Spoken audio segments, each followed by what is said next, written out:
నమస్తే, welcome to I dream celeb chat with Kavitha. ఈ మధ్య ప్రముఖుల ఇళ్లలో జరుగుతున్నటువంటి పెళ్లిళ్ళ గురించి ఎందుకని అంతలా మాట్లాడుకుంటున్నారు? వార్తల కంటే కూడా ఎక్కువగా భిన్నాభిప్రాయాలు ఎందుకని వ్యక్తం అవుతున్నాయి? అసలు పెళ్లిళ్ళ గురించి మాట్లాడుకోవాల్సినటువంటి అవసరం ఏముంది? మనతో పాటుగా ఉన్నారు RGV. Hello sir. Hi. So ఎందుకని ఇంత తీవ్రంగా అంబానీ పెళ్ళి వాళ్ళ ఇంట్లో జరుగుతోంది? దాని గురించి అంతలా మాట్లాడుకోవడం మంత్స్ టుగెదర్ జరిగిందనా, లేకుంటే ఒక రిచ్ ఫ్యామిలీ అనా? అది ఆబ్వియస్. అంటే ఒక పాయింట్ ఏంటంటే మనకు అసలు ఊహించని విధంగా పెళ్ళిళ్ళు అంటేనే ఖర్చుతో కూడిన వ్యవహారం. ఎంత చిన్న పేదవాడైనా మ్యాక్సిమం వాళ్ళు ఖర్చు పెట్టేది పెళ్ళిలోనే ఖర్చు పెడతారు. ఇప్పుడు దాన్ని ఊహించని దానికి వీలు లేకుండా అంత అంటే 5,000 కోట్లు అయిపోయింది అంటే ఆటోమేటిక్గా that will come one under the vulgar display of wealth అని ఒక వర్డ్ ఉండేది. ఇది ఎప్పుడంటే ఆల్మోస్ట్ ఒక 25 years బ్యాక్ భరత్ షా అని ఒక చాలా పెద్ద ఫైనాన్షియల్ ఆయన, నాకు సత్య జంగల్ అని నాకు ఫండ్ చేశారు ఆయన. ఆయన ఇంట్లో 25 years బ్యాక్ 25 కోట్లు ఖర్చు పెట్టారు ఆయన కొడుకు పెళ్ళికి. యూనో ఇప్పుడు చాలామంది అప్పుడు పేపర్లో కూడా రాసేవారు, అసలు ఏమనుకుంటున్నారు పెళ్ళికి ఎంత ఖర్చు పెట్టడం అంటే. ఎలా ఉంటుందంటే మీ పేదరికాన్ని ఎత్తి చూపినట్టు ఉంటుంది. మీకు మామూలుగా ఆయనకి ఎన్ని లక్షల కోట్లు బిజినెస్లు ఉన్నాయా లేకపోతే టర్న్ ఓవర్ ఉందా అనేది ఎవరికి అర్థం కాదు. రిలయన్స్ అంటున్నా, జియో, ఇది ఆయన ముఖేష్ అంబానీ గారు ఉన్న బిజినెస్ ఆస్పెక్ట్ ఏవైతే ఉన్నాయో దానికి సంబంధించిన టర్న్ ఓవరు, ఆ స్టాక్ మార్కెట్లో వాల్యూ ఏంటి, ఆయన రిచెస్ట్ మ్యానా అనేది ఎవరికి అర్థం కాదు. అది that's two high the figures. పెళ్ళికి ఎంత ఖర్చు పెడుతున్నారు అనేది అప్పుడు మనం కూడా పెళ్లి చేస్తాం. మనం బిజినెస్ నడపట్లేదు కదా, మనకు తెలియదు, మన కంపారిజన్ ఉండదు. మన ఇంట్లో పెళ్లి జరుగుతుంది, అమ్మాయి ఇంట్లో పెళ్లి జరుగుతుంది, దానికి దీనికి డిఫరెన్స్ అంటే మీరు అత్యంత పేదవాడిగా అనిపిస్తారు మీకు. ఎందుకంటే కంపారిజన్ ఆస్పెక్ట్లో అది more than anything else. So నేను చూసిన అంటే భరత్ షా కొడుకు పెళ్ళి ఒకటి, దాని తర్వాత ఒక 10 years, దాని తర్వాత సుబ్రతో రాయ్ సారా ఇంట్లో పెళ్ళింది. యూనో అఫ్ కోర్స్ ఇది ద బాప్ ఆఫ్ ఆల్ మ్యారేజెస్. యూనో అప్పుడు కూడా విచిత్రంగా ఏం చెప్పేవారు అంటే, ఇప్పుడు నాకు తెలిసిన ఒక ఆవిడ, షీ మేక్స్ క్యాండిల్స్. సో సారాషి పెళ్ళి విషయంలో 3 కోట్లు తన ఒక్క బిల్లు వచ్చింది. క్యాండిల్స్ కూడా తను ఒక్కదే చేయాల, చాలామంది చేశారు. అంటే అది 7-8 రోజులు అలా అయింది పెళ్ళి. అది క్యాండిల్స్కి 3 కోట్లు అంటే అసలు మనకి ఎక్కడున్నాం మనం కూడా కాదు, ఎక్కడా లేవు. అది నా పాయింట్. సో ఇప్పుడు ఏంటంటే వల్గర్ డిస్ప్లే ఆఫ్ వెల్త్ అనేది ఆ టర్మ్ ఎప్పటి నుంచో ఉంది. It's not a new term. అంటే మీరు నా దగ్గర నీకన్నా చాలా ఎక్కువ ఉందని చూపించటానికి ఒక సందర్భం క్రియేట్ చేసి, లేకపోతే మీరు ఏదో పేరెంటర్ కానీ మీరు రోజు వెళ్ళి ముఖేష్ అంబానీ ఇంట్లో కూర్చోరు, ఆయన ఏం చేస్తున్నాడో తెలియదు. ఆయన పెళ్లి చేస్తున్నాడు కాబట్టి ఇమేజెస్ బయటకు వస్తాయి, దానికి సంబంధించిన వార్తలు అన్నీ. ఇప్పుడు కానీ దీంట్లో ఎవరికి అర్థం కాదు ఏంటంటే, దీంట్లో ఒకవైపు నుంచి అన్ని కోట్లు ఖర్చు పెట్టి ఇంత పేద దేశంలో ఇంతమంది తినటానికి తిండి లేదు, ఇంతమందికి అసలు ఇల్లు లేదు ఉండటానికి, మెజారిటీ వాళ్ళు అలా ఉన్నప్పుడు పెళ్లి కోసం 5,000 కోట్లు ఖర్చు పెడతారా అనేది ఒకటి రావచ్చు. సేమ్ థింగ్ భరత్ భాయ్ అప్పుడు కూడా వచ్చింది. అప్పుడు భరత్ భాయ్ నాకు చాలా ఇంట్రెస్టింగ్ ఇది చెప్పారు. ఫస్ట్ టైం నాకు డబ్బు అనేది ఏంటని అప్పుడు అర్థమైంది నాకు. తను ఏమన్నారంటే, ఖర్చు పెట్టడం అంటే ఏంటి అసలు అర్థం?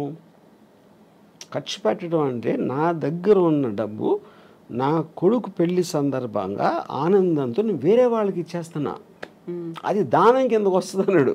దుబారా ఖర్చు కాదు. ఎందుకంటే అదే 25 కోట్లు నేను ఒక ల్యాండ్ కొనుక్కుంటే ఎవరికి ప్రాబ్లం లేదు, ఆ ల్యాండ్ వాల్యూ 1000 కోట్లు అవ్వచ్చు 25 ఏళ్ళకి. కానీ అప్పుడున్న 25 కోట్లు నేను వేరే వాళ్ళకి ఇచ్చింది. ఎవరికి ఇస్తారు? ఖర్చు అంటే ఏంటి అసలు మీనింగు? వర్కర్స్కి ఏదో ఆభరణాలు చేశారు, ఏదో చేశారు, గెస్ట్లను పిలిచారు, తిండి పెట్టారు, ఇది చేశారు, ఇలాంటివి అన్నీ కలిపే కదా. అంటే ముఖేష్ అంబానీ జేబులో ఉన్న డబ్బు వేరే వాళ్ళకి వెళ్ళింది. అంటే అది యాక్చువల్గా మెచ్చుకోవాల్సిన విషయం ఇన్ వే. లేకపోతే ఆయన మళ్ళీ బిజినెస్లో పెట్టో ఏదో రియల్ ఎస్టేట్ ప్రాపర్టీ కొనో లేకపోతే ఏదో కొని ఇంకా ఎక్కువ అవుతుంది అంతే. అందుకని సర్క్యులేట్ అవుతుంది అది యాక్చువల్గా that is the whole point. So ఇప్పుడు డబ్బులు ఎప్పుడు పోవు, ఒక్క జేబు నుంచి ఇంకో జేబుకి మారుతాయి. ఒక చిన్న ఎగ్జాంపుల్, చాలామంది చిన్న ప్రొడ్యూసర్లు వచ్చి లేకపోతే ప్రొడ్యూసర్ ఎంత డబ్బులు పోగొట్టుకుంటారు అని అనుకుంటారు. ఎంత పోగొట్టుకుంటారంటే పోగొట్టుకుంటారండి, గాల్లో వెళ్ళిపోలేదు కదా, ఏం కాలిపోలేదు, వేరే జేబులోకి వెళ్ళి అతని దగ్గర ఉన్నాయి. అతను ఏదో ఒక విజన్తో వచ్చాడు. ఆ విజన్ కోసం పని చేయడానికి ఎంతో 100 మందికో 200 మందికో డబ్బులు ఇచ్చాడు అందరికీ. వాళ్ళందరూ పని చేశారు. ఆ విజన్ ఫెయిల్ అయింది ఒకడే. అది మిగతా వాళ్ళ దగ్గరికి వెళ్ళింది. That is what is called a distribution of wealth, redistribution of wealth వస్తుంది అది concept. So coming back to the marriage, ఇది ఇప్పుడు మీరు ఒక స్పెక్టికల్ క్రియేట్ చేశారు. పెళ్ళి అంటే ఇదిరా అసలు ఏషియాలో ఇప్పుడు maybe I don't know in the world, అంటే ఈ షేక్లీలో చేస్తుంటారు నాకు తెలీదు. But this must be the most expensive marriage apart from ఈ కింగ్స్ క్వీన్స్ అలాంటి దగ్గర ఉందేమో నాకు తెలియదు. మోడర్న్ హిస్టరీలో this must be the most expensive. కానీ మోస్ట్ ఎక్స్పెన్సివ్ అన్నది నేను ఇందాక ఎగ్జాంపుల్ ఇచ్చినట్టు 5,000 కోట్లు ఆయన దానం ఇచ్చాడు. అది ఆయన చేసింది. అయితే మీరు దీన్ని ఈ రకంగా దానం అన్నప్పటికీ కూడా అంత ఖర్చు పెట్టే బదులు స్కూల్స్ కట్టించవచ్చు, లేకుంటే రోడ్స్ ఇవ్వచ్చు, లేకుంటే విలేజ్ డెవలప్మెంట్ అదే నా point. Every one has their own way of doing that, you know. వాళ్ళ దాంట్లో ఇప్పుడు దానం అనేది ఒకే రకంగా చేయాలని లేదు కదా. మనం అనుకునే స్కూల్ కట్టించారా, టెంపుల్ కట్టించారా, లేకపోతే ఎవరో వికలాంగులకి ఏదైనా ఇచ్చారా అనేది అవి కూడా అది అంటే. కానీ తన ఉద్దేశం, నా పాయింట్ తన డబ్బు వేరే దగ్గరికి వెళ్ళింది అనేది పాయింట్. కానీ ఏ విధంగా వెళ్ళింది అనేది ఎవరు చెప్పగలుగుతారు? ఏ విధంగా వెళ్ళాలి అని మీరు నిర్ధారించలేరు కదా. తన డబ్బు కదా, తన ఇష్టం అది. ఇప్పుడు మీరు చెప్పిన ఒక ఎగ్జాంపుల్లో సహారా, సుబ్రతోరా ఇద్దరు కొడుకుల పెళ్ళిళ్ళు చాలా లావిష్గా చేశారు, ఎక్కువ ఖర్చు పెట్టారు.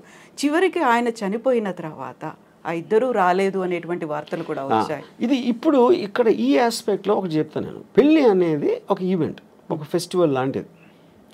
దట్ చాలాసార్లు మీరు 3 రోజులు పెళ్ళిళ్ళు చేసుకుని సంగీతం ఇది అది అని మేము మామూలు వాళ్ళు చెప్తున్నాం.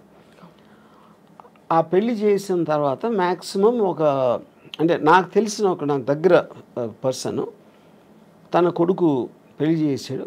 ఈ spent a lot of money, అంటే that is the greatest event అని తను ఫీల్ అయ్యాడు. వాళ్ళు ఒక 6 నెలల్లో విడిపోయారు.